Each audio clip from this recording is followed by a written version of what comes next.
The experience of creativity and the creative process in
the process to have a life, and honouring the process, respecting the process, letting the process know that you will take a step to execute it in some way. You know, simple example, I guess you can't remember your dreams, and so before you go to sleep you kind of arrange a little contract with your unconscious. If you send me a dream, my part of the contract will be I'll respect it, I'll think about it, I'll reflect on it, maybe I'll write it down, maybe I'll talk about it. I'll honour the process. I think there needs to be something of that to have it continue. Right. An honouring, yeah. One memory that comes to mind is a woman came to see me many years ago, and she was in a very, I'd never met her before, she was in a very difficult place. She'd had quite traumatic experiences, and she was very fractured in my opinion, and she said so. And she'd come in from interstate, and I was doing body work in those days, and she was quite desperate, and I didn't know what to make of the situation, didn't know her, didn't know her background, didn't know what to do, and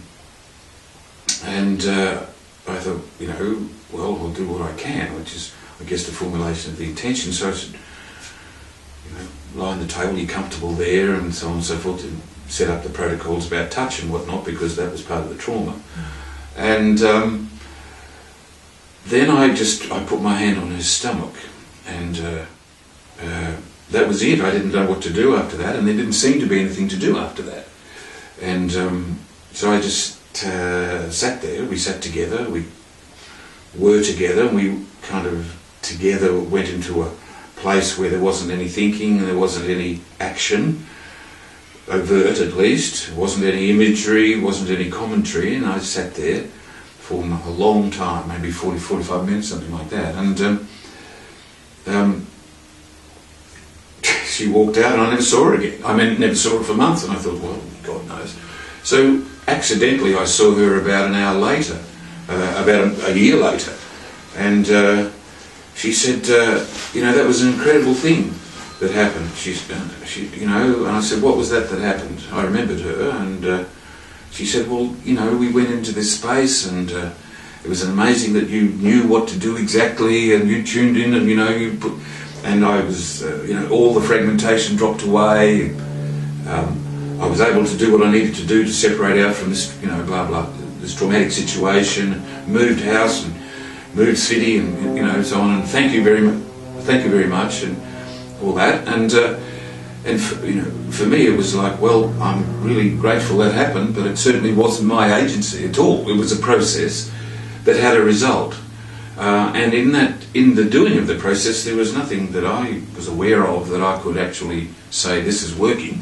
It wasn't uncomfortable, but so together we were in a zone, and that zone produced by itself overt results in this world, in this in the world of the client, that came from nothing. Yeah. At least in terms of our vision, my vision as a human being, there's nothing there. And if I can endure that without commentary, then something comes out of that nothing. It doesn't come out of my something or her something. It comes out of the nothing that there's somehow framed between us. I always believe that. So it's you're allowing it to come to you rather than you trying to dictate terms. Very much so. It has to happen. Very much so. It feels like that. It feels as if you can establish preconditions, but you can't guarantee the result. I mean, in the Eastern tradition, they call that grace. Self-effort and grace. Self-effort creates the conditions. Grace, thanks or no, or thanks anyway. Yeah. And indeed, often in my practical day-to-day work, there are times when I just talk about the boys upstairs to myself and say, well, thanks, or what next, or what do I do now? But maybe that's a bit too particular. That's my way. That's my way of. I do believe the boys upstairs are having a joyful time watching me fumbling around over down here.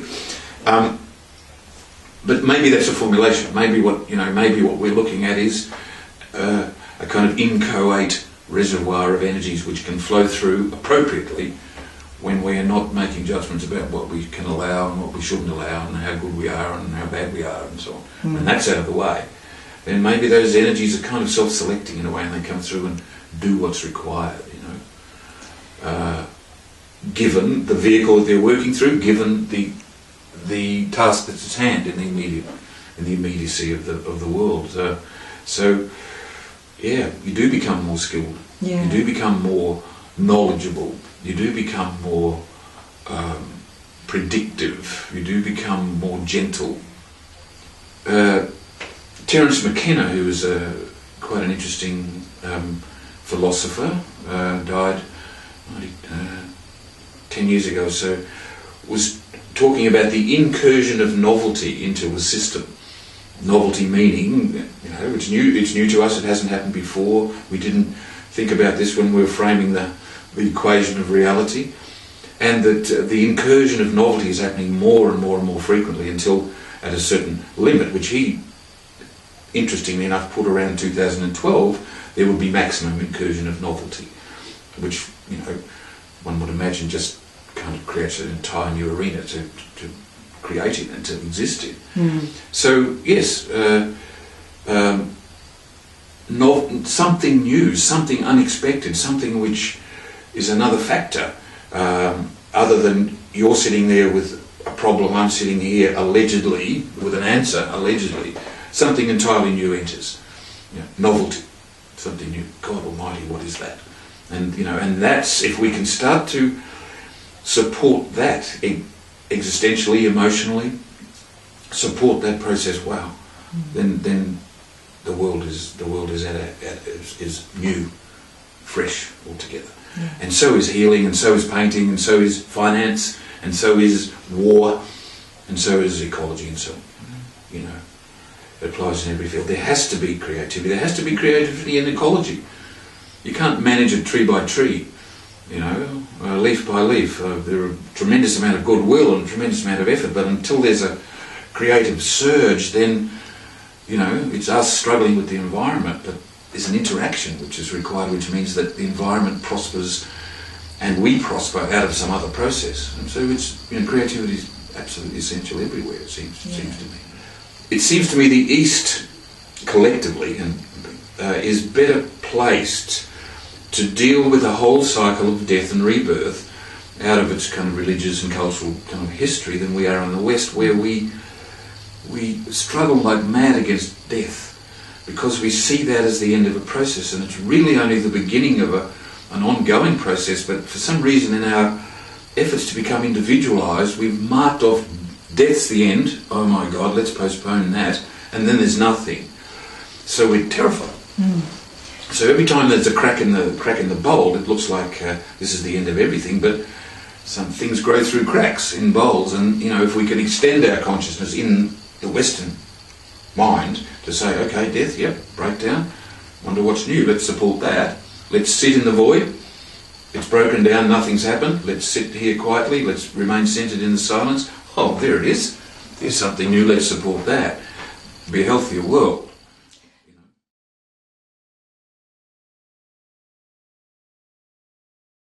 Absolutely right. And to particularise it in terms of my own training, and also working to sort of to train counsellors and whatnot, there are times when a conversation stops in an interaction and there's silence. And in the initial part of the training, most of the counsellors panic very quickly and fill the silence with another question or a statement or an observation about the cobweb in the corner, whatever.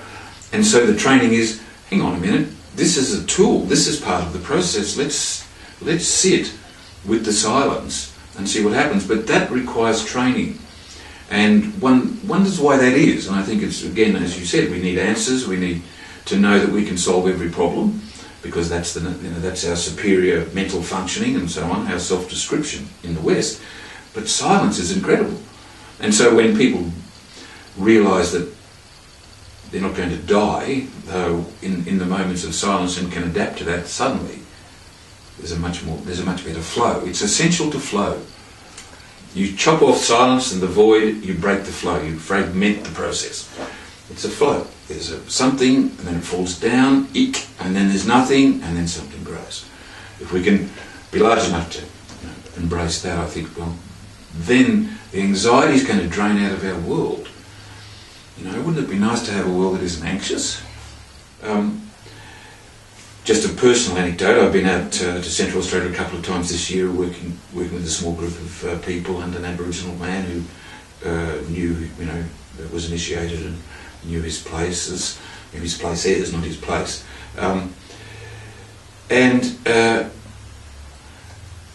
Once the chatter starts to disappear, as we realise that there's no structure here, and once the anxiety and the personal concerns and the desire to look good and all of those things start to dissipate after a few days, and we're just sitting in a place somewhere, then little by little consciousness expands, and